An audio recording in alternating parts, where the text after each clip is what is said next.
할렐루야. 서로 인사하기를 원합니다. 감사하고 축복합니다. 코로나19의 상황과 또 긴 장마 속에서도 하나님이 여러분을 보호하시고 축복해 주실 줄 믿습니다. 인생은 해석이라고 합니다. 또 오늘 말씀 제목도 인생은 해석이라 그랬습니다. 이것은 사건보다는 그 사건을 어떻게 해석하느냐에 따라서 인생은 다른 결과를 맺게 된다는 것입니다.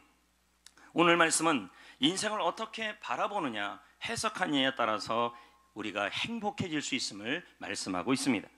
본문은 목자와 양의 관계를 통해서 하나님과 우리와의 관계를 설명하고 있습니다. 이것은 하나님은 목자이시고 우리는 양이라는 양과 같은 존재임을 보여주고 있는 것입니다. 그러기 위해서 먼저 이 상황을 알기 위해서 양이 어떤지를 먼저 좀 알아야 하는 것입니다. 시편 100편 3절 말씀을 다 같이 큰 소리로 읽어보겠습니다. 읽어볼까요? 시작. 우리는 그의 것이니 그의 백성이요 그의 기르시는 양이로다. 여러분, 우리는 그의 양이라고 설명하고 있습니다. 양은 어떤 동물일까요? 양은 어떤 습성이 있을까요? 여러분, 양은 눈이 나쁘다 그럽니다. 그래서 뭔가가 움직이면 어떤 것인지를 그냥 졸졸졸졸 따라가는 그러한 습성이 있다 그럽니다. 또한 양은 다리가 튼튼하지 못하는 것입니다. 그래서 잘 넘어지고, 그러니까 양의 다리는 너무 날씬합니다. 우리가 돼지 뒷다리처럼 그렇게 튼튼하지 않습니다. 그러니까 한번 양은 넘어지게 되면, 벌러덩 넘어지게 되면 아무리 용을 써도 허벅지가 약하고 다리가 약하니까 일어날 수가 없는 것입니다. 저도 제 배를 제가 지탱하는 이유 중에 하나가 저는 허벅지가 강합니다. 그래서 이 배를 지탱하는 것입니다. 양은 아닌가 봅니다, 이 허벅지는. 그래서 목자가 와서 양을 일으켜 주는 것입니다. 또한 이 양은 방향 감각이 없습니다. 그래서 시력이 나쁘기 때문에 어디로 가고 어떤 길로 가야 좋을지를 양은 잘 모른다 그럽니다. 양은 낭떠러지가 앞에 있어도 그 앞에 낭떠러지가 있는지도 모르고 그만 빠져 떨어지는 것이 양이라는 것입니다. 그런데 참 재밌는 것은 양은 자기가 그렇게 약하고 부족함에도 불구하고 고집이 또 셉니다. 봤으면 끝까지 가려고 하는 그런 습성이 있다 그러는 것입니다. 저는 이 양의 습성을 보면서 무엇을 느끼냐면, 양은 참 약하다, 양은 참 부족하다, 양은 정말 할 수 있는 게 너무 없다, 양은 스스로 존재할 수 없는 존재가 양이라는 겁니다. 그런데 여러분, 우리 하나님께서는 뭐라고 말씀하고 있냐면 우리가 양이라고 설명하고 있는 것입니다. 미래를 알 수가 없고 어떻게 살아야 좋을지 모를 때가 참 많습니다.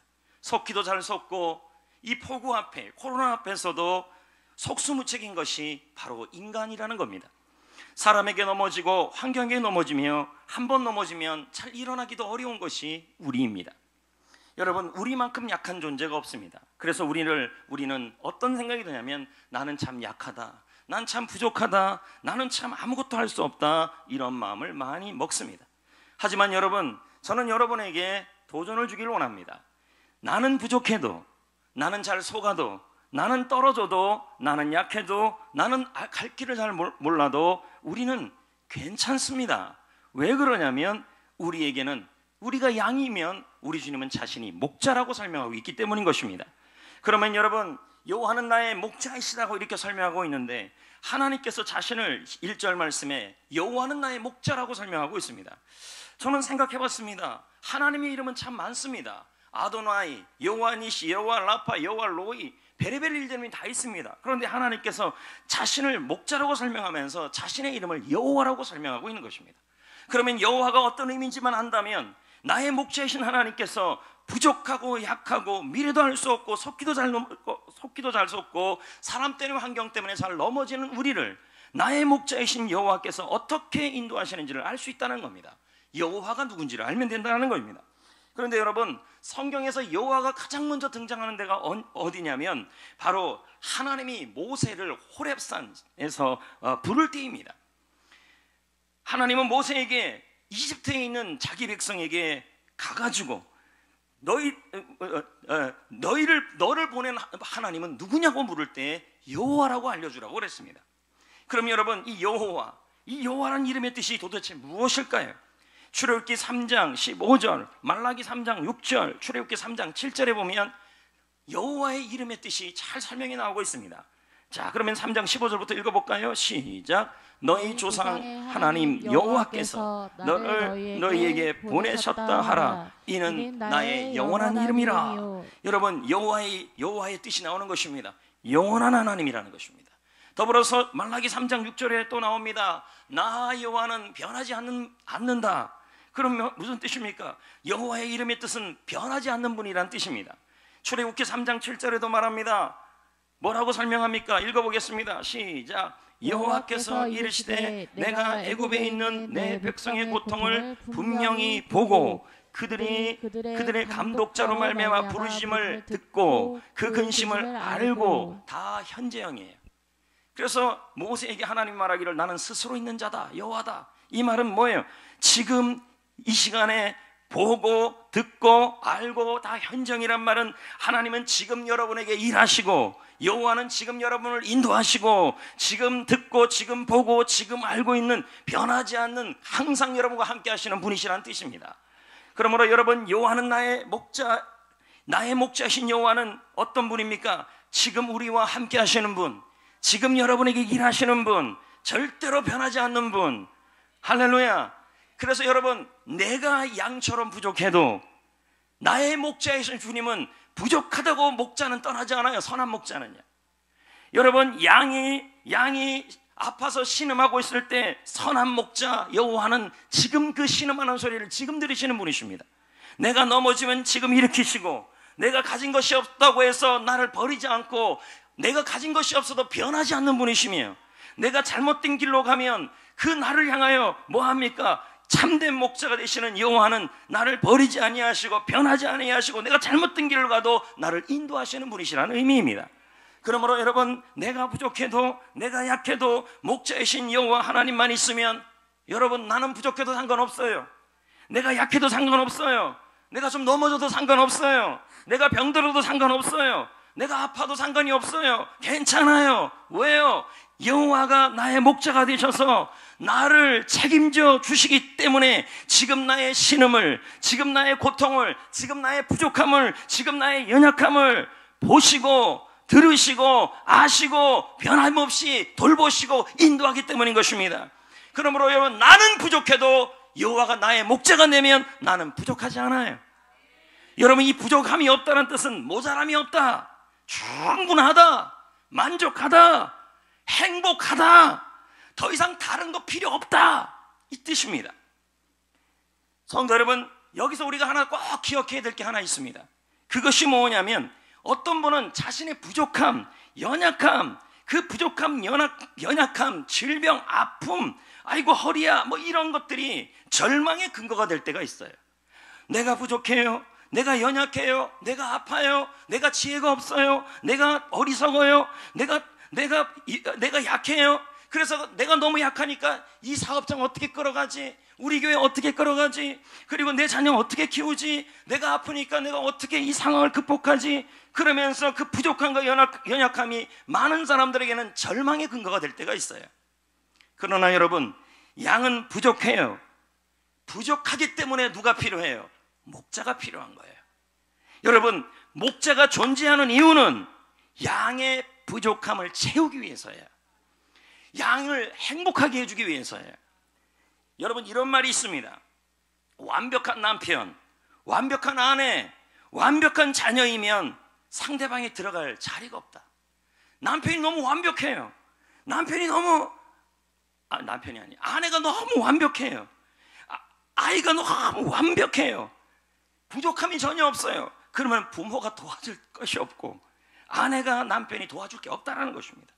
성도 여러분, 우리는 부족하고 약하고 넘어지고 실패하고 갈 길을 모릅니다.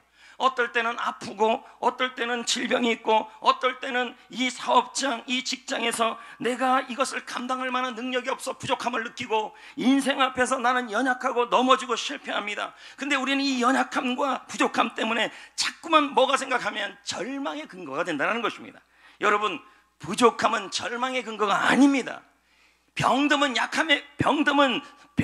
열등감의 근거가 아닌 것입니다. 여러분, 나의 부족함, 나의 연약함은 바로 목자이신 여호와 하나님이 필요하다는 근거인 것입니다.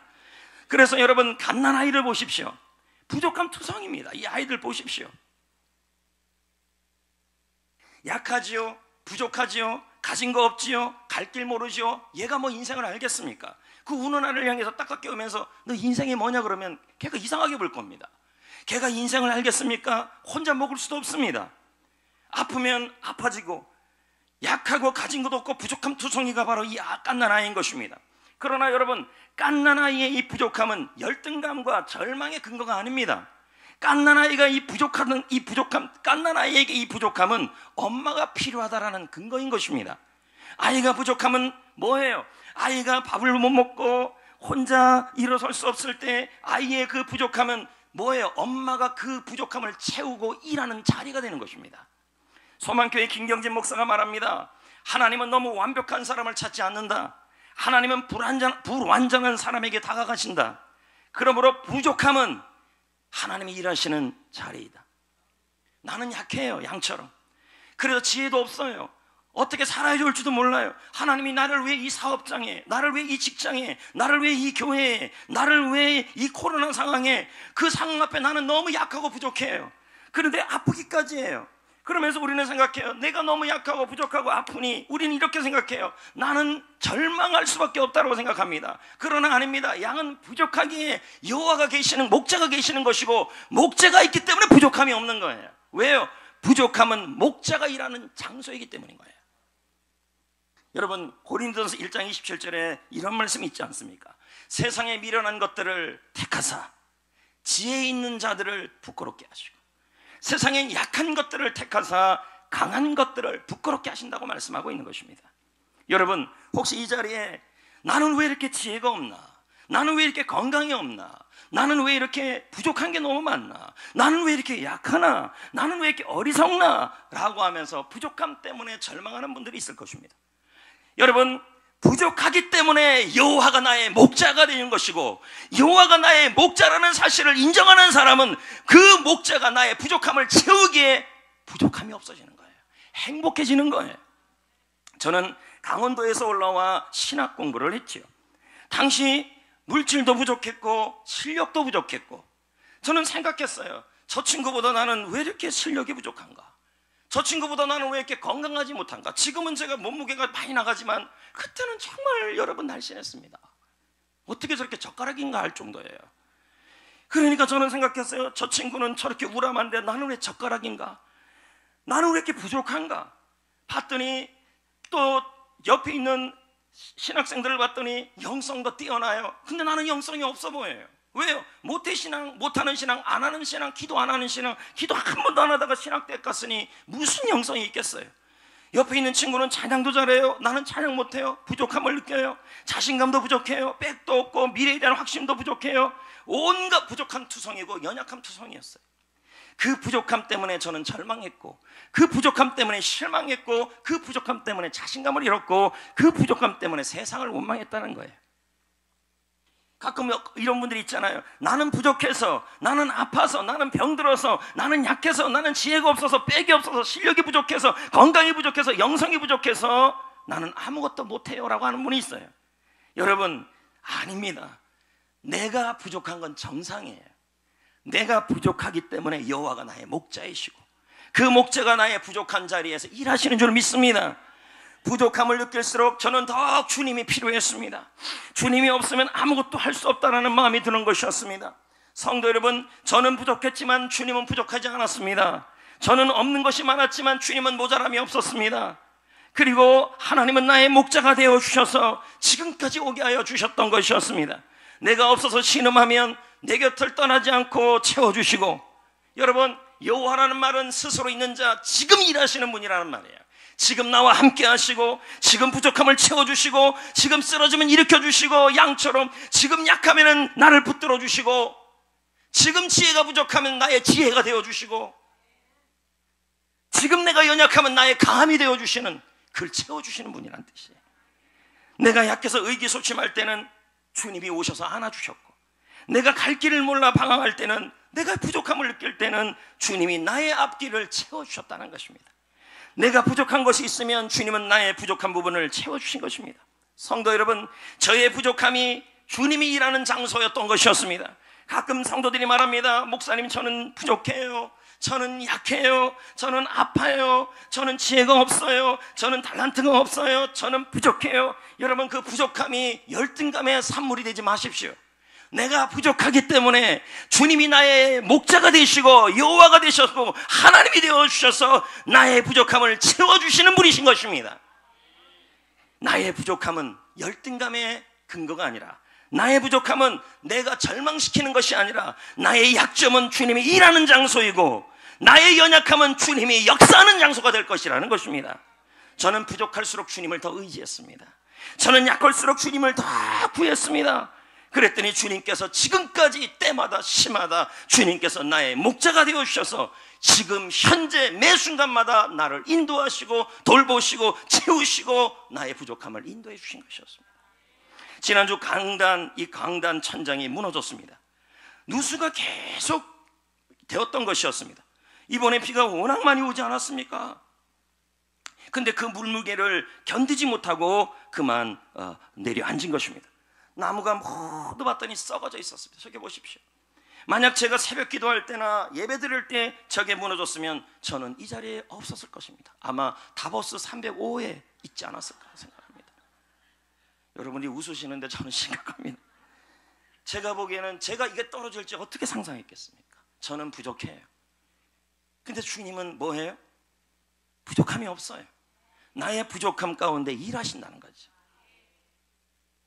하나님께서 나의 목자가 되었다는 겁니다. 지난주에 우선 본당 앞쪽 천정 공사를 했습니다. 지금 누수를 잡지 못했기 때문에 지금도 저기 물이 좀 고이고 있습니다. 저게 떨어질까 나 걱정을 하고 있는 것입니다. 다음 주에 이 앞쪽을 다 해야 합니다. 색깔이 좀 안 맞기 때문에. 지난주 공사를 진행하는 가운데 천장 누수되는 것을 찾던 그 일하시는 목사님이 저보고 옥상에 올라오라는 것입니다. 그래서 제가 올라갔습니다. 그래서 근데 그분이 여기저기 어디서 물이 새는가, 지금 거기서 물이 새서 여기 새고 지하는 아니고 1층까지 물이 떨어지는 것이었습니다. 근데 비가 한 이틀 정도 내리면 떨어지는 겁니다. 이유를 모르는 거죠. 그날은 하루 종일 비도 또 안 내렸어요. 비도 내리면 좀 알 텐데. 올라가가지고 3명에서 어디서 새나 그랬더니 옥상 전체가 물이 젖어 있었어요. 또 말라 있고 이게 왜 이런가? 그런데 여러분, 놀라운 일이 일어났어요. 비가 내리기 시작했어요. 잠깐만요, 이게 중요한 사건이에요. 비가 갑자기 우르릉 쾅쾅 막 내리는데요, 여러분 지붕이 이렇게 쓰여졌기 때문에 비가 내려야 어디서 샌지를 알아요. 근데 여러분, 새는 곳이 보였다는 거예요. 요만한 장소에서 요거요. 찾았어요. 거기서 비가 쭉 들어와가지고요, 옥상 전체를, 그러니까 방수 작업을 안 해놓으니까 거기서 물이 새서 전체가 쭉 해서 여기까지 흘러왔어요. 여기서, 그러니까 비가 한참 내리니까 여기서 한 이틀 지나서 뚝뚝 떨어지는 것입니다. 이제 알게 된 거예요. 여러분, 저는 새벽마다 하나님 제발 누수가 새는 곳을 알려주옵소서. 나는 부족하고 지혜도 없고 주님이 알려주셔야 합니다. 여러분, 나는 부족해도 주님이 나의 목자가 되어주신다면 주님께서 나의 부족함을 채워주시고 나의 부족함과 나의 연약함은 주님이 일하시는 장소가 될 줄 믿습니다. 찾았어요. 지하를 못 찾았어요. 그래서 제가 또 요즘도 기도하고 있습니다. 요즘 새벽마다 기도하는 것은 주여, 저 지하에서 물 새는 것이 어디입니까? 저는 하나님이 나는 부족해도 주님이 찾게 하실 줄 믿습니다. 아직 못 찾았어요. 거기는요. 기도하면 될 줄 믿습니다. 지금 들었어요? 혼자 속삭이는 말을요? 기도하면 될 줄 믿습니다. 나는 부족하지만 하나님은 뭐 하시는 것입니까? 내가 부족한 것이 열등감과 절망의 근거가 아니라 내가 부족할수록 주님을 더 의지하니까, 내가 부족할수록, 내가 연약할수록 하나님을 더 의지하니까, 내가 부족해서 갈 길을 모르지만 주님이 내가 의지하니까 주님은 나의 목자가 되어주셔서 나의 부족함을 채워주셔서 그 부족한 가운데 주님이 일하여 주셨다라는 말입니다. 할렐루야. 저는 참 이 찬양을 좋아합니다. 나는 부족해도. 한번 불러볼까요? 그리고 말씀을 계속 볼까요?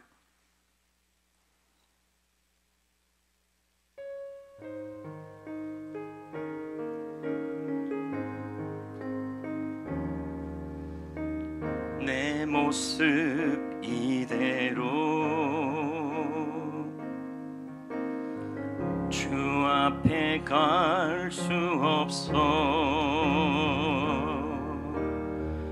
보혈의 피 주의 공로 난 의지합니다. 구원하신 그 큰 사랑 내게 부족함 없네. 나비로 약해도 주님 함께 하시니 어디를 가든지 두렵지 않아. 예수님 한 분으로 나는 행복해요. 주님이 아니면 나 혼자 살 수 없어. 생명이신 주님만을 난 사모합니다. 내 영혼의 밝은 빛을 비춰주신 예수님, 그 사랑 그 은혜 말로 측량 못해요. 이제는 내 삶을 주께 맡기고 주님의 인도 따라 나는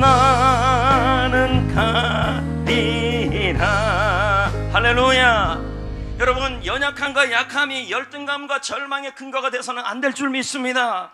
나는 연약해서 어떻게 살아줄지 모르겠습니다. 나는 부족해서 잘 넘어집니다. 나는 가진 것이 없고 지혜가 부족하고 병들어서 아무것도 못합니다. 여러분, 그렇지 않습니다. 나의 부족함과 나의 연약함은 나의 목자이신 하나님이 일하는 장소인 줄 믿습니다. 사도 바울이 말하지 않습니까? 고린도후서 12장 9절에 내 은혜가 내게 족하다. 이는 내 능력이 약한 데서 온전하여 짐이라. 그러므로 내가 도리어 크게 기뻐함으로 나의 약한 것을 자랑하리니. 약한 것을 자랑하겠다는 거예요. 왜냐하면 그리스도의 능력이 나의 약함 가운데, 나의 병든 가운데, 나의 부족한 가운데 머물게 하려 함이라. 여러분, 바울은 자신이 병들 때문에 자신의 부족함이 그리스도의 능력을, 그 부족함이 그리스도의 능력을 막는다고 생각을 했었습니다. 하지만 하나님은 그리스도의 능력이 그의 약함에서 나온다고 설명하고 있는 것입니다. 여러분, 바울은 약했기 때문에 하나님을 다 의지했습니다. 약할수록 절망하지 마시고, 부족할수록 소망을 잃지 마시고, 내가 병들고 약하고 쓰러지고 지혜 없고 어리석고 그리고 갈 길 모르고 자꾸 넘어지고 죄를 짓고 쓰러진다 할지라도 그럴수록 더욱 하나님을 의지하시기를 축복합니다. 부족했기에 바울은 더욱 하나님을 붙들었습니다. 그것 때문에 바울에게 그리스도의 능력, 하나님의 능력이 계속 머물렀습니다. 그래서 강한 사람보다 더 큰 일을 했던 거 아니겠습니까? 성도 여러분, 부족함은 하나님이 일하시는 장소입니다. 지금 여러분의 연약함은 하나님의 능력이 머무는 장소입니다. 내가 약하지 않다면 그리스도가 도와줄 리가 없죠. 내가 부족하니까 여호와가 나를 도와줘야죠. 내가 약하니까 그리스도가 도와주셔야죠. 회사, 직장, 결혼생활, 교회생활, 나의 질병, 인생셀, 우리는 그것들 앞에서, 코로나 앞에서 부족하고 약함을 많이 느낍니다. 그러나 그것이 절망과 소망을 잃는 근거가 되지 마시고, 내가 부족하니까 목자가 필요한 것입니다. 내가 부족하니까 주님이 필요한 것입니다. 예수님은 의인을 부르러 온 것이 아니라 죄인을 부르러 왔고, 예수님은 병자를 부르러 왔다고 설명하고 있습니다. 병든 자에게 의원이 필요하듯이 약한 것을 자랑하며 더욱더 주님을 의지하는 사람에게는 그 사람의 그 부족함이 절망의 근거가 되는 것이 아니라 내가 약할수록 주님을 의지합니다. 나의 약함을 더욱더 주님 앞에 자랑합니다. 이 말은 뭘까요? 약한다고 자랑한 것이 아니라 내가 부족해요, 내가 약해요. 회사생활, 직장생활, 결혼생활, 교회생활, 인생 앞에 나는 약해요. 그래서 주님이 필요해요. 이 고백이 바로 약함을 자랑하는 거예요. 그럴 때 그리스도의 능력이 머물게 돼요. 할렐루야. 여러분, 올라간 집값을 자랑하지 맙시다.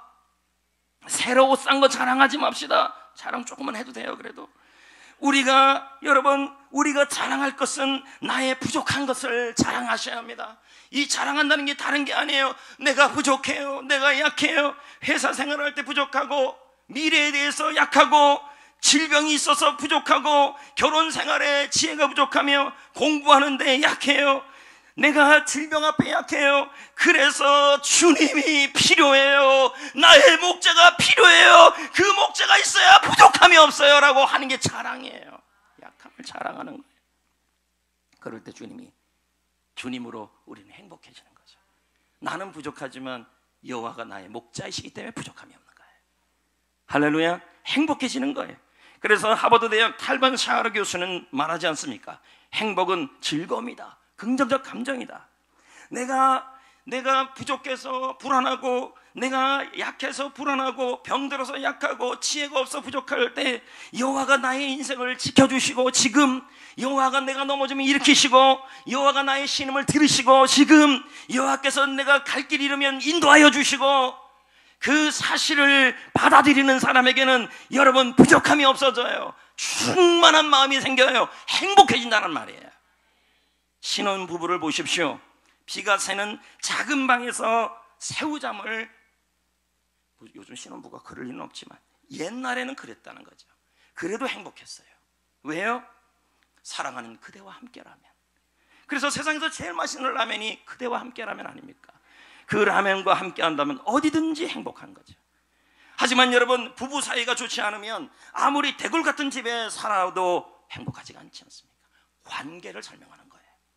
하나님과의 관계가 좋으면, 내가 부족해도, 내가 약해도 하나님이 나의 목자라는 사실이 믿어지고, 내가 지금 이 나의 삶 속에서도 반드시 나의 갈 길을, 나는 모르지만 갈 길을 인도하시는 나의 목자라는 사실을 인정하고 받아들이고 즐겁게 받아들이는 사람이라면, 반드시 관계가 좋은 사람이라면 마음이 행복해요. 지금 사망의 골짜기를 지나고 있습니까? 지금 부족함을 느낍니까? 지금 초라합니까? 지금 나는 약합니까? 아픕니까? 어떻게 해야 좋을지 모르겠습니까? 무엇을 어떻게 해야 좋을지 모르겠습니까? 이때 여러분 생각하고 고민할 것은 왜 이런 고난이 왔는지, 왜 내 주위에 1위의 숫자가 몇 마리인지, 삶의 문제가 얼마나 큰지를 재보는 것이 아닙니다. 이때일수록 여호와가 나의 목자이시다, 이 사실을 기억할 때 우리가 행복해지는 줄 믿습니다. 할렐루야. 그래서 최병락 목사가 말하지 않습니까? 하나님과의 관계만 이상이 없으면, 하나님과의 관계만 좋으면, 하나님과의 관계만 깨끗하고 좋으면, 아니 하나님과의 관계만 너무 좋으면 어떤 상황에서도 우리는 만족을 노래할 수 있다. 성도 여러분, 부족함을 느낍니까? 회사 생활할 때 부족함을 느낍니까? 직장 생활하는데 어떻게 살아줘야 할지 모릅니까? 결혼 생활, 교회 생활하는데 자꾸 넘어집니까? 질병 때문에 아파서 약함을 느낍니까? 그 부족함이 열등감의 근거가 되지 마십시오. 그 부족함은 하나님이 일하시는 근거인 것입니다. 그리고 그 부족함 때문에 여호와는 말합니다. 여호와가 너의 목자다. 여호와가 나의 목자다. 스스로 있는 자다. 지금 여러분에게 인도하시는 분이시고, 돌보시고 채우시고 지금 현재 일하시는 분이시다. 그 하나님이 나의 목자라는 사실, 그 관계가 믿어지고 좋아지면 우리는 만족해진다는 거죠. 그럼 어떻게 하면 하나님이 나의 목자라는 것이 믿어질까요? 어떻게 하면 하나님과의 나의 관계가 좋아질까요? 어떻게 하면 하나님이 나를 인도하시는 목자라는 사실이 확실하게 주님 안에 거할 수 있을까요? 답은 인생이 일어나는 모든 사건마다 해석을 잘해야 돼요. 근데 무엇으로 해석해야 되냐면 빌립보 4장 6절 7절에 해석하는 방법을 설명하고 있어요. 읽어볼까요? 시작. 아무것도 염려하지 말고 다만 모든 일에 너희 구할 것을 감사함으로 감사함으로 하나님께 아뢰라. 그리하면 모든 지각에 뛰어난 하나님의 평강이 만족이죠. 그리스도 예수 안에서. 이 말은 뭘까요? 하나님의 예수님 안에 거하게 된다. 예수님의 관계가 좋아진다 이 말이에요. 이 안이란 말은 함께 하게 된다. 너의 마음과 생각을 지키시기라. 뭐로 해석하라는 말이에요? 감사라는 거죠. 하나님의 평강은 하나님이 주시는 만족감이에요. 목재가 주는 행복이에요. 지킨다는 말은 로마 군대 수비대가 보초서는 광경이에요.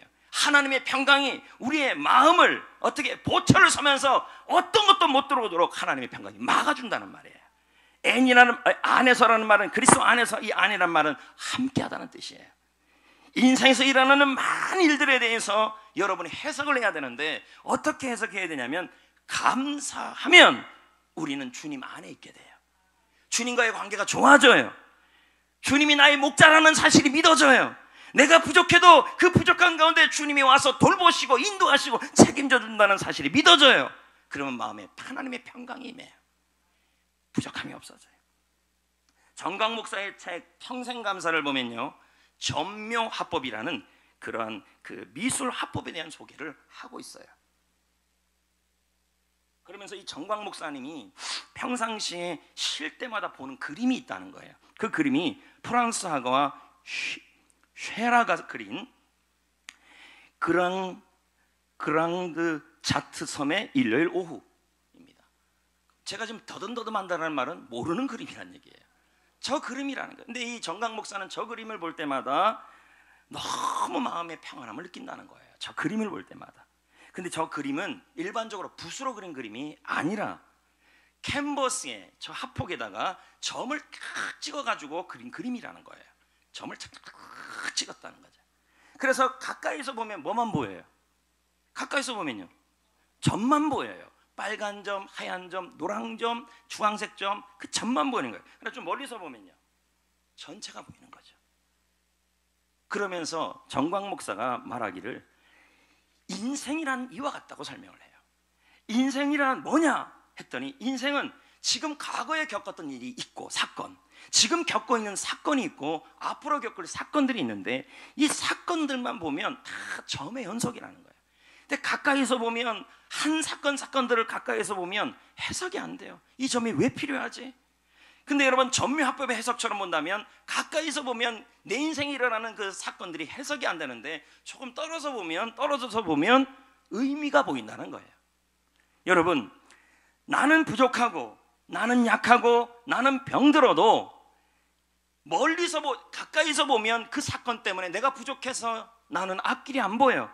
나는 병들어서 내 가정이 어떻게 될지 몰라. 나는 지혜가 없고 갈 길을 몰고 고집이 세서 그래서 나는 너무 못해서 가까이서 보면 나는 갈 길을 모르겠어 라고 말하는 분들이 있어요. 그러나 여러분, 멀리서 보면 여호와가 나의 목자가 되셔서 나의 부족함을 그 사건에서 돌보시고 인도하셔서 나중에 그 그림의 모습은 뭐냐면 목자가 나를 안고 실만한 물가로 데려가서 거기서 풀을 뜯고 있는 그림이에요. 여러분, 각 사건을 어떻게 해석해야 될까요? 감사를 집어넣으면 그리스도 안에 있게 되고 그리스도와 관계가 좋아지고 여호와가 나의 목자라는 사실이 보여서 나중에 그려질 그림은 목자가 사망의 골짜기를 지나 실만한 물가로 인도하고 수많은 사건을 지나 원수의 목전에서 상을 베푸는 그 그림이 그려진다는 말이에요. 그래서 에픽테토스는 이렇게 말합니다. 읽어볼까요? 시작. 사물 자체가 인간을 괴롭히는 게 아니다. 인간을 사물을 바라보는 관점에 의해 괴로움을 받는 것은 인간은. 그러므로 여러분, 인생에 일어나는 수많은 사건들에 대해 해석을 정말 잘 하셔야 합니다. 인생은 해석만 잘하면 부족함이 없어요. 행복해져요. 그럼 무엇으로 해석해야 돼요? 오늘 말씀에 뭐라 그럽니까? 아무것도 염려하지 말고, 부족해도 염려하지 말고, 어떻게 살아가야 좋을지 몰라도 염려하지 말고, 양처럼 넘어져도 염려하지 말고, 낭떠러지에 떨어져도 염려하지 말고. 할렐루야. 무슨 상황이 있어도 염려하지 말고, 지혜가 없어도 염려하지 말고, 어떻게 살아가야 좋을지 몰라도 염려하지 말고, 아파도 염려하지 말고, 오직 모든 일에 너희 구할 것을 감사함으로 하나님께 아뢰라. 그리하면 하나님의 평강이, 부족함이 없는 것이 내 마음에 오시고, 그리스도 예수 안에 거하게 해서 그리스도 선한 목자와 나 사이의 관계가 끈끈해진다는 말이에요. 감사만큼 좋은 게 없다는 거죠. 지니 르메어 칼리바 박사는 감사에 대해서 이렇게 말합니다. 감사하는 마음을 가지고 있으면 현실을 부정하지 않고 긍정적인 태도를 이해하고 해석한다. 감사가 해석의 능력이라는 얘기죠.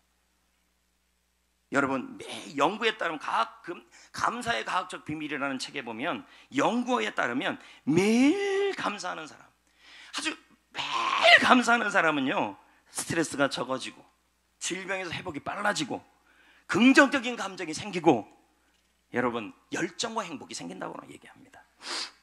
신학자 찰스 스윈돌은 다음과 같이 말합니다. 읽어볼까요? 시작. 객관적인 사실은 인생을 통틀어 겨우 10%에 불과하다. 나머지 90%는 그 일에 대한 우리의 해석이다, 반응이다. 뭘로 해석할 거예요? 절망으로 해석할 겁니까? 나는 부족했다, 그래서 나는 절망으로 해석할 거예요? 나는 약하다, 병들었다, 어떻게 할 줄 모르겠다, 절망으로 해석할 겁니까? 성경은 절망으로 해석하지 말고 인생의 모든 사건을 감사로 해석하라고 얘기하고 있습니다. 그러면 하나님의 평강이 임하며, 그러면 그리스도와의 하나님과의 관계가 좋아지고, 여호와가 나의 목자라는 사실이 보인다는 거예요. 여러분, 감사를 하게 되면요, 가까이 보면 그 사건이 뭔지 모르지만 감사하게 되면, 내가 감사해서 인생을 떨어져서 보면 여호와가 나의 목자가 되셔서 나를 끌어가시고 돌보셔서 결국은 주님께서 실만한 물가로 인도하신다는 그 사실이 믿어지게 되는 거예요. 부족함이 없어지는 겁니다. 우리 교회는 지난 한 달 이상 감사행전을 진행하고 있습니다. 인생에 일어나는 모든 일들을 매일 감사 미션을 함으로 행복한 삶을 살자라는 의도입니다. 여러분, 세상의 모든 좋은 것은요, 그저 생기지 않아요. 항상 수고가 동반돼. 행복도 마찬가지예요. 수고가 필요해요. 주님은 말씀하잖아요. 감사할 때 하나님의 평강이 임하고, 감사할 때 주님 안에 거하게 되고, 감사할 때 주님과의 관계가 좋아지고, 감사할 때 부족함이 없어진다고 설명하고 있는 거죠. 지난 한 달간 매일매일 감사 미션을 셀과 다음 세대가 진행해 왔어요. 물론 코로나 상황이 힘겹고 이 상황에서 아픈 분들도 있었습니다. 자신의 연약함을 느끼며 부족함과 연약함을 느끼는 분들도 계셨습니다. 그런데 감사 미션이 자신을 변화시키고 셀을 행복하게 하고 가정을 행복하게 하고 직장을 행복하게 한다는 고백들이 나오기 시작했습니다. 행복나눔 1호 대표 오세천 대표가 저한테 말했습니다. 감사 미션을 하다 보면 하지 않는 사람도 있고 하는 사람도 늘 나눠진다고 얘기를 하더라고요. 이분은 여기에 전문가니까요. 그럴 때 하는 사람들이 굉장히 많이 절망하고 포기하는 단체들을 많이 봤다는 거예요. 그러면서 권면을 하기를, 그래도 하지 않는 사람들이 있다 그래도 포기하지 말고 감사의 씨앗을 키워라.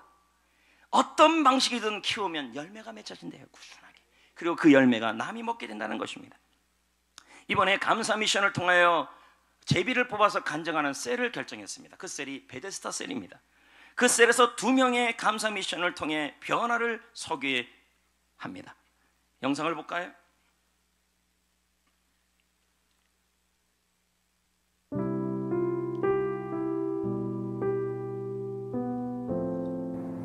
감사 미션 이후 나의 변화. 감사 미션을 하면서 제일 많이 변한 것은 웃음이 더 많아졌다는 것과 혼자 말이 많아졌다는 것입니다.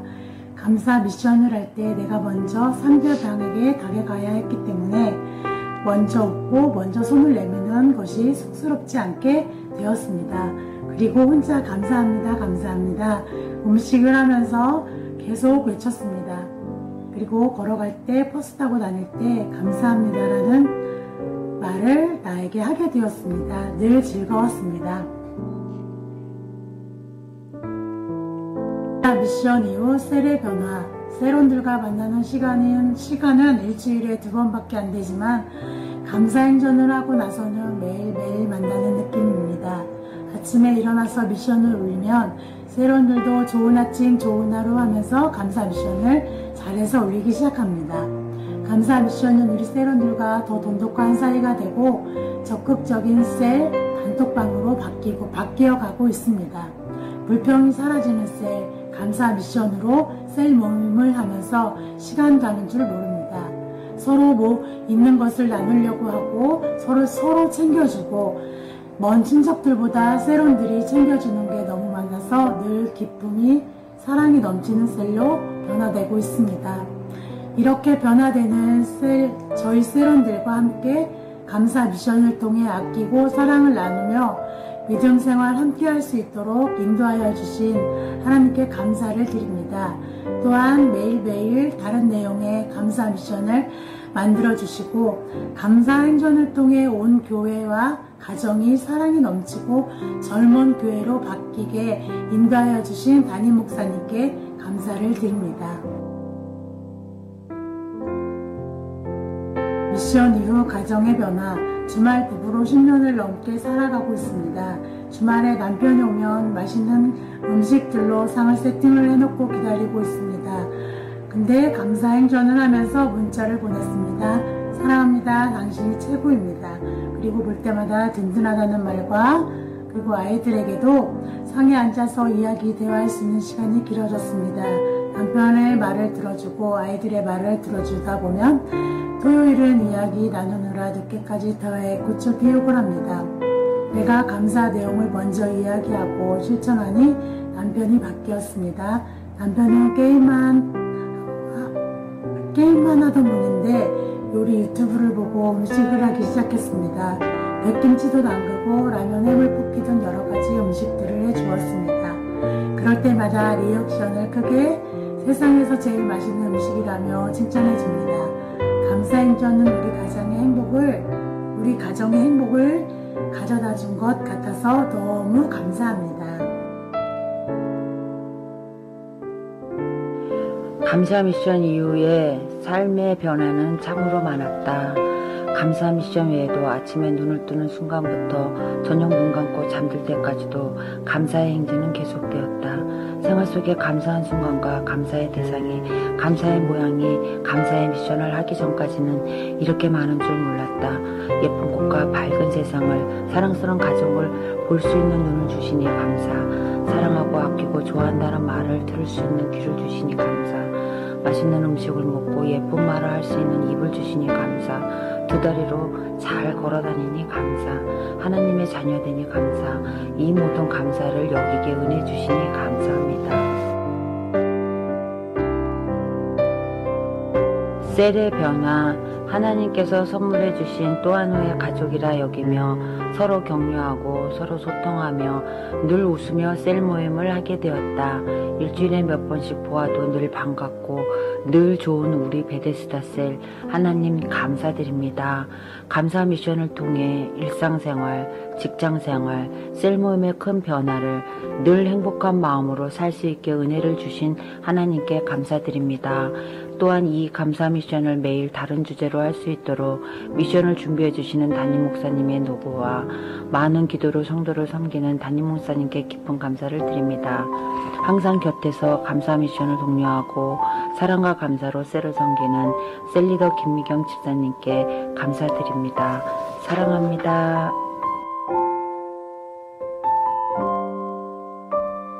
가정의 변화, 그저 가족이란 단어에 당연히 여겼던 일상의 소중함조차 감사함을 새삼 느낀다.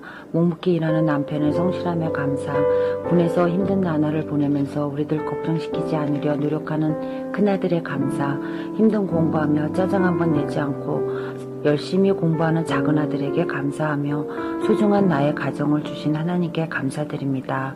직장의 변화, 늘 같은 자리에서 몇 년을 그저 성실히 결론 없이 일해주는 윤기사님께 감사하고 웃는 얼굴로 격려하려 했습니다. 이번 감사 미션을 통해 다시금 직장 동료로 함께해준 윤기사님께 더욱 고맙고 조금이라도 더 섬길 기회를 주신 하나님께 감사드립니다.